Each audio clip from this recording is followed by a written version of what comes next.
நான் அநேக நேரங்களிலே பார்த்திருக்கிறேன். அநேக இடங்களிலே மனிதர்களுக்குள் பிரச்சனை வரும். கிறிஸ்தவங்களை பற்றி பேசுகிறேன். கிறிஸ்தவங்களுக்குள்ளே சபைகளுக்குள்ளே அதிகமான பிரச்சனைகள் வருகிறதை பார்த்து மன வருத்தம் அடைந்த நாட்கள் அநேகம் உண்டு.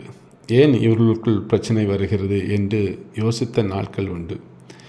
இதற்கு என்ன சொல்யூஷன் என்று நான் அதிகமாக யோசித்த நாட்கள் அநேகம் உண்டு. அன்பானவர்களே, இந்த நாளிலும் வேதம் சொல்லுகிறது, சத்துருக்கள் பின்னிட்டு திரும்ப வேண்டும் என்றால் நாம் ஆண்டவரை நோக்கி ஜெபிக்க வேண்டும்.